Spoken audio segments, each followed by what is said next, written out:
Hey there, PD Twofinger here talking about tape plugins. So recently someone was recommending Ferric TDS and I had to let that person know they kept recommending stuff that I use.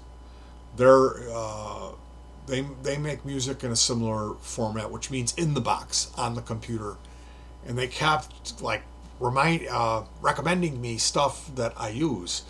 And the reason that we shared that common thing is because both of us don't like to pay for our software. And there typically will be like a king bee option, like, well, this is about the best thing out there that's you can get that's free. And so there really isn't much irony in like, wow, we're using the same stuff because everybody is. I mean, everybody's using Ableton. Right now, the big kind of pixie dust thing is something called Iron, virtual iron, and that's to attempt to replicate the warmth that we get from a output transformer. As these engineers and companies keep treading sonic possibilities and making new VSTs for us to sculpt the sound of our home recordings with, they're like, oh, well, what's missing here? Well, tape. We used to have these tape machines. So there's tape emulation software. There's tube emulation to give distortion, and we're not talking like guitar pedal distortion. We're talking about pleasant, pleasing stuff, because going right in, having these really pristine preamps, really expensive microphones, and going right in at a high bit rate, the music can really start to sound sterile and lifeless very quickly. So there's terms like warmth, color, depth, focus, clarity.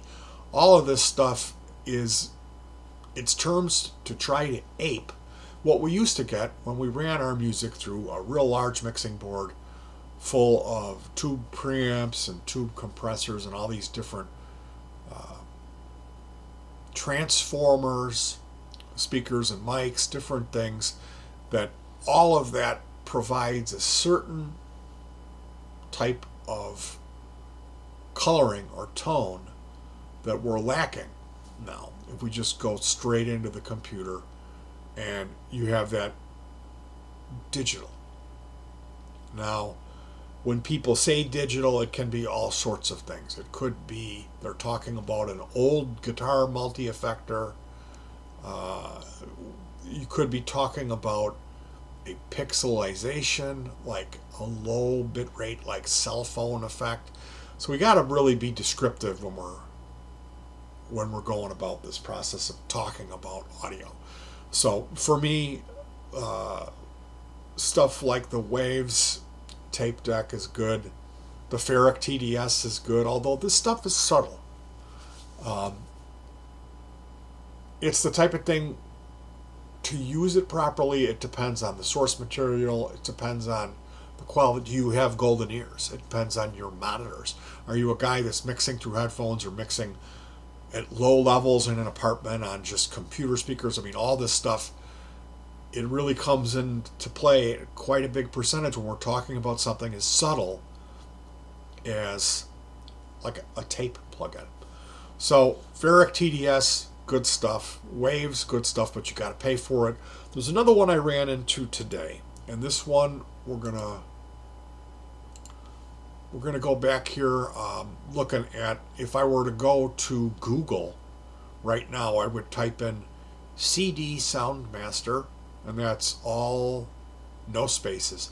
So CD Soundmaster space R2R, and I'm going to hit enter, and that's going to take me to a page, and we see essential analog tape collection. So we've got Wallensack and all kinds of other old wonderful 15 inches per second or 30. You set the switch, all sorts of different controls, and they have some of these, of course, like the Wallensack is a tube-based machine, so they're adding a little distortion and a little bit of enhanced harmonics, which, as we know, are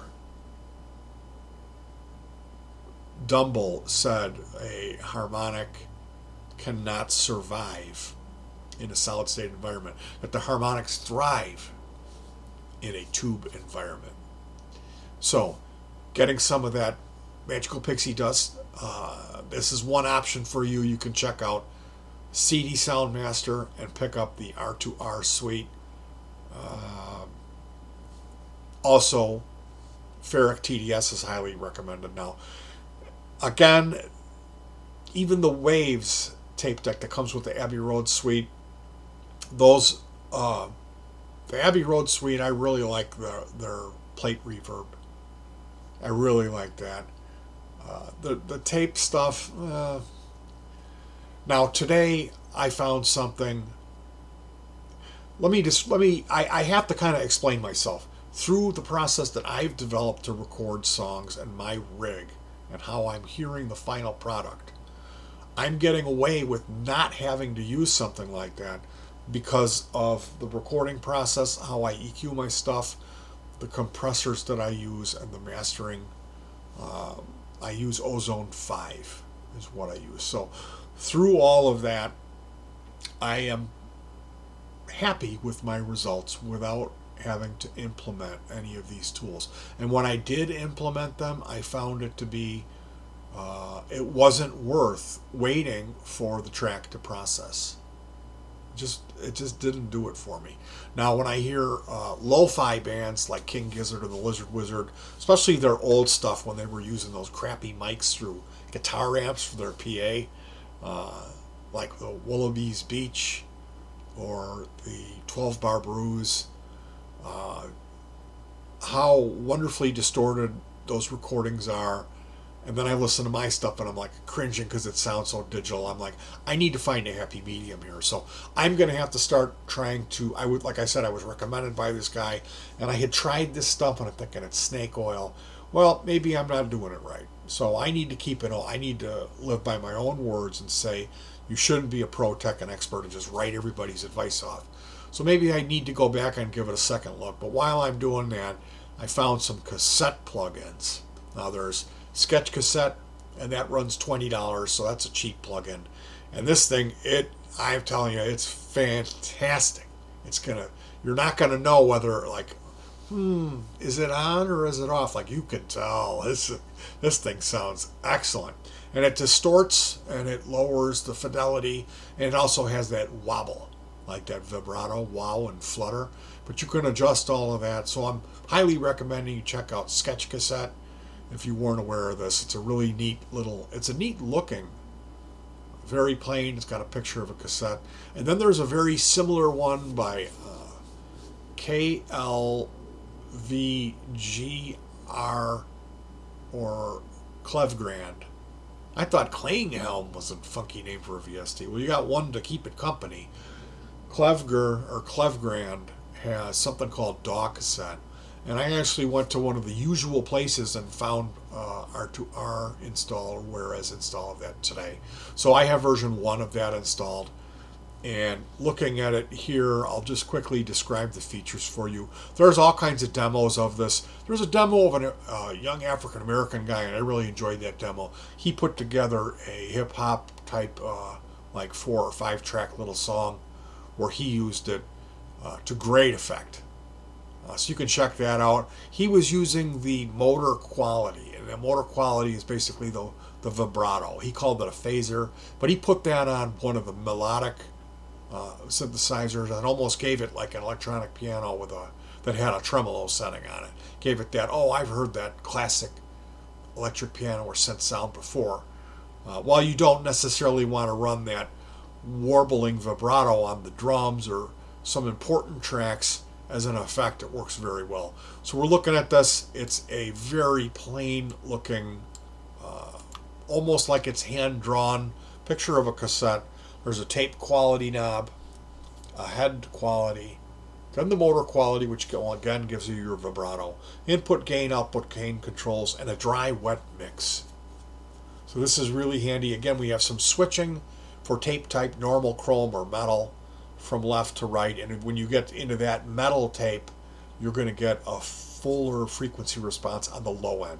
So it's more bass as you go to the right, to the metal. And then we have noise, high, low, and off. And I'd imagine that also when you have that set on low or high, it would introduce a little compression into the mix. Now this is a deal at $39.99 for the plugin for Mac OS or Windows, and then for iPad/iPhone it's $12.99 with a matching pair of VU meters. And again, when using tape saturation, you're going to want to set it hot, because the singing tape machine, the hot cranked up, meaning it's in the red, the needles are up in there, is where you're going to really start to receive the maximum benefits. So tape saturation is something really cool. I kind of ended up thinking it's a little bit snake oily for me. You know, if you put a pink noise generator followed by your tape saturation plugin and then look at a spectrograph, you can really see what it's doing. There will be some peaks. Stuff like tube simulators and harmonic distortions are really cool. There's Saturn Fab Filter is a really good one. There's Wow Wow, I think it's called. iWow, something like that. There's all kind, like everybody's been doing this. And this is going back to like 2009, 2007 is really when they were developing this and when it came on the market and when it was a big deal.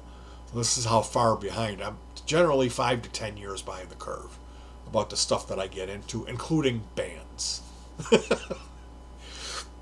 Anyway, the cassette emulation is a little newer and it's really cool, and it's much more of an instant payoff. Like I could see myself doing an EP using this cassette and trying to like limit yourself to 4 tracks would be really a cool thing to do.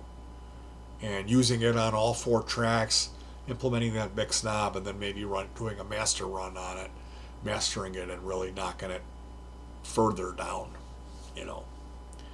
So definitely check that out if you're into VST stuff and recording music. And I'll see you guys soon. Peace.